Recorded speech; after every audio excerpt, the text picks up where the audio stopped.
Oke, gue gak akan pernah menyangka kalau misalkan situasi ini beneran kejadian, di mana menjadi fans One Piece itu saya dikira sebagai fans gerakan separatis buat negara kita tercinta gitu loh. Beda selamat datang di ngobrolin persoalan Indonesia bersama gue, your favorite Uncle Om Ray. Dan di video kesempatan kali ini gue bakal ngajakin lu untuk memperdalam permasalahan dan juga berita tentang bendera One Piece yang lagi rame banget diomongin sejak 5 hari yang lalu. Gue tahu gue telat karena ini udah banyak banget diomonginnya sejak beberapa hari yang lalu gitu ya. Alasan kenapa gue telat dan gak pengen on time buat ngejelasin ini karena basically gue udah ngarsipin beberapa video ngopi untuk 5 hari ke depan. Karena kemarin tuh gue pergi ke Gunung Slamet kan.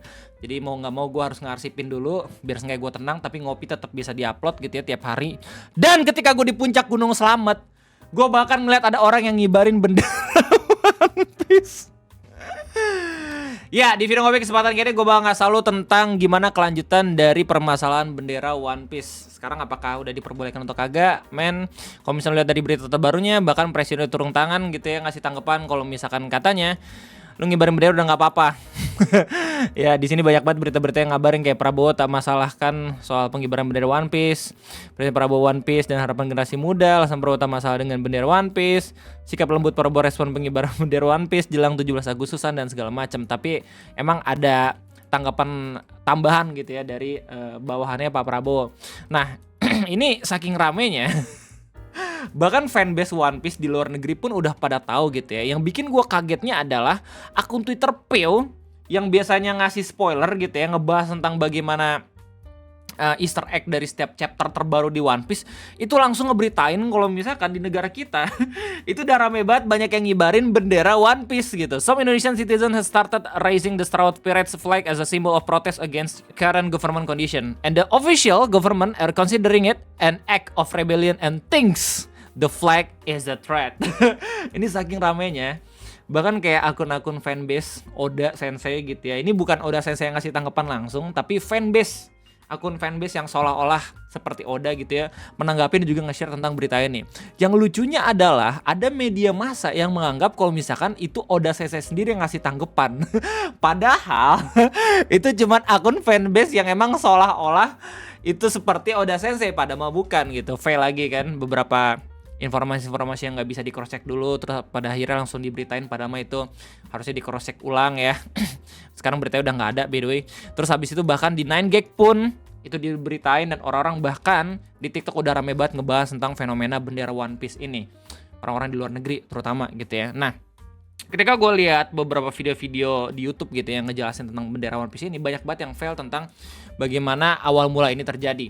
Jadi gue di sini bakal ngejelasin dulu kenapa pada akhirnya pemerintah kayak bener-bener into banget, bener-bener ngasih perhatian banget kepada fenomena bendera One Piece ini. Jadi simpelnya adalah kejadian ini kenapa bisa rame, karena basically yang menginisiasikan pertama kali itu bukan berasal dari kalangan yang biasanya mengkritik, bukan dari fans One Piece juga, tapi dari akar rumput, langsung dari supir-supir truk yang kecewa sama peraturan terbaru tentang odol.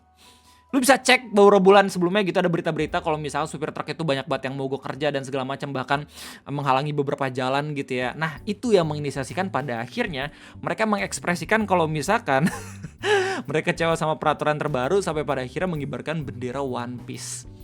Kayak gitu coy.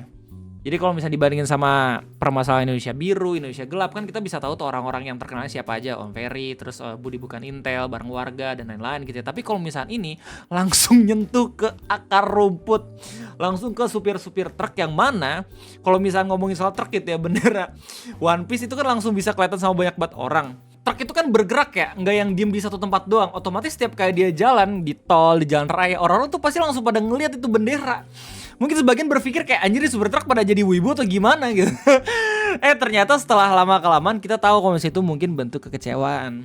Nah, kalau misalnya ngomongin soal permasalahan sopir truk dan juga pemerintah, ini agak sedikit kompleks gitu ya. Soalnya ini ngomongin soal odol, over dimension juga over load gitu. Jadi buat kita sendiri sebagai pengguna jalan atau orang-orang yang bukan supir truk, mungkin peraturan yang emang membatasi penggunaan truk yang terlalu berlebihan muatannya itu mungkin bagus buat kita. Takutnya nanti sering buat kecelakaan kan di jalan, terus habis itu nggak sedikit juga kan pada akhirnya baik banget laka lantas yang mungkin merugikan orang-orang selain supir truknya sendiri gitu. Tapi ternyata ada beberapa perspektif yang harus kita lihat sendiri, dan setelah gue baca berita-beritanya, gue coba buat nanya ke GPT biar seenggaknya lebih objektif lagi dalam melihat permasalahan kayak gimana. Jadi ODOL itu singkatan dari overdimension dan juga overload, di mana overdimension itu adalah ukuran truk yang melebihi batas dimensi legal, panjang, tinggi, dan juga lebar. Jadi kalau misalnya ada di daerah lo di mana jalan itu ada flyovernya gitu ya, terus habis tiba-tiba ada truk-truk yang suka nggak bisa lewat karena emang terlalu tinggi, nah itu tuh permasalahan overdimension.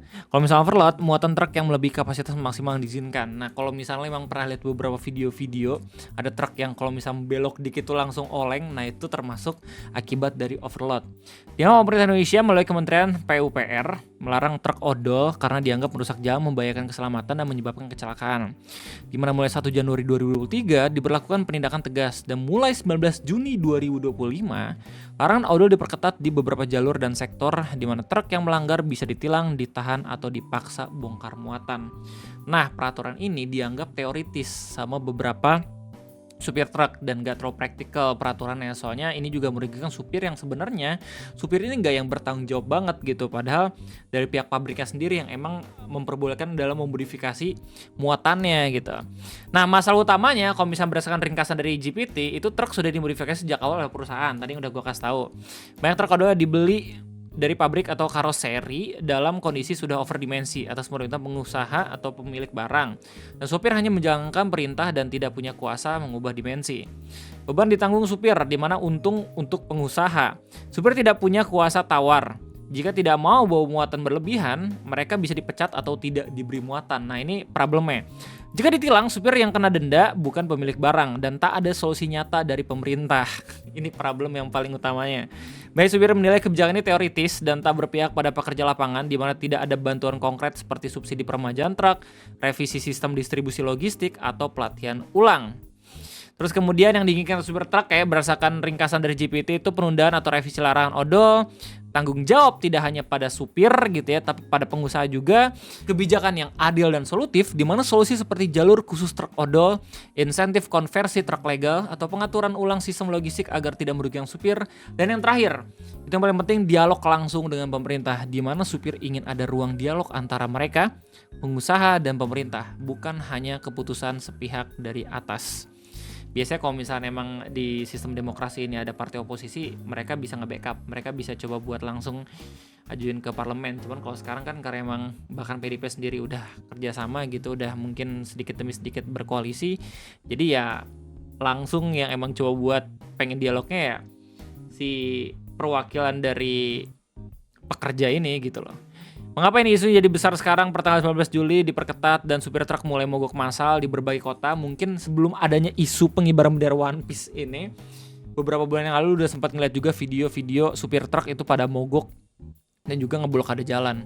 Nah, sebagai bentuk protes kreatif, mereka mengibarkan bendera One Piece, bendera bajak laut Luffy yang dianggap sebagai simbol perlawanan terhadap pemerintah yang menindas kaum kecil. Damn! Bang Ray, lu kenapa itu banget ngejelasin tentang latar belakang? Karena basically gue gak pengen lu ngibarin bendera tanpa tahu arti yang sebenarnya kayak gimana. Atau bahasa lainnya itu FOMO, tanpa lu tahu dan juga mengerti apa yang diperjuangkan. Karena ini dalam banget, karena basically gue gak yakin juga kalau misalnya supir truk ini bener-bener nikmatin One Piece sampai chapter terbaru gitu loh. Tapi yang cuma bentuk simbolisasi kalau misalnya mereka tuh kecewa gitu. Dan kalau misalnya kita lihat fenomenanya sekarang, 7 hari kemudian gitu ya, dimana ini awal mula mereka lakuin di akhir-akhir bulan Juli gitu, mereka cukup berhasil pada akhirnya ngasih atensi ke kita semua gitu loh. Kalau misalkan ada yang sedang diperjuangkan sama mereka, ngeri banget dah.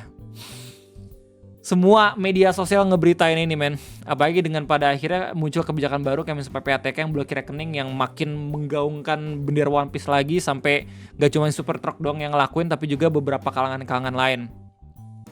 Ya bahkan gara-gara kejadian ini gitu ya, Om Arya Noviantus itu langsung ditanya-tanyain gitu ya sebagai penikmat One Piece. Ditanyain gimana perasaan lu kalau misalkan bendera yang biasanya lu cuman kagumin sebagai anime jadi lambang anarko ini. Buat di TV One. Coba lu tonton deh yang debat itu, sumpah ngeri banget. Ya lu bayangin ya, nanti kan Di beberapa episode kemudian nih ada si Bonnie yang berubah jadi Gear 5 ya. Spoiler buat lo semua yang gak nonton animenya. Terus fans One Piece pada akhirnya memutuskan untuk nobar di cafe. Ada yang bawa bendera One Piece, malah dicidukin. Imagine. Sekarang hidup lebih keras menjadi fans One Piece dibanding fans MU. Gokil. Tidak pernah terpikirkan men hal ini bakalan kejadian. Gimana tanggapan kalian by the way? Silahkan tulis di kolom komentar. Gua rasa masih belum telat gitu ya buat ngebahas ini semua. Meskipun ada beberapa berita yang ngasih tahu kalau misalnya Pak Prabowo itu udah fine-fine aja ketika ada yang ngibarin bendera, tapi harap berhati-hati ya kalau misalkan mungkin apa yang diucapkan sama presiden sama bawahan itu berbeda gitu.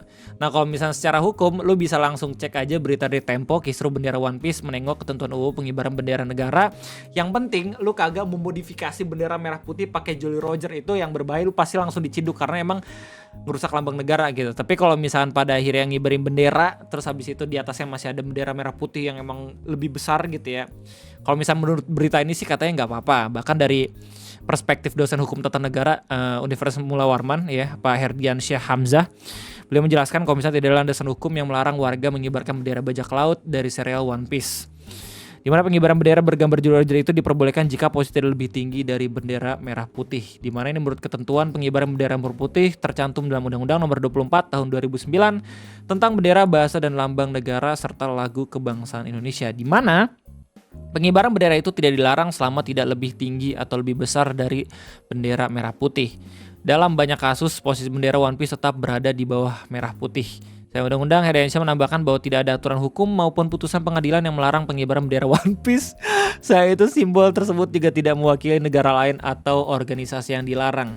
Ini juga bukan bendera Palu Arit. Jadi benar-benar sekarang bendera One Piece sebagai simbol mungkin apakah kebebasan berpendapat di negara kita beneran bebas atau tidak gitu loh. Seru banget sumpah.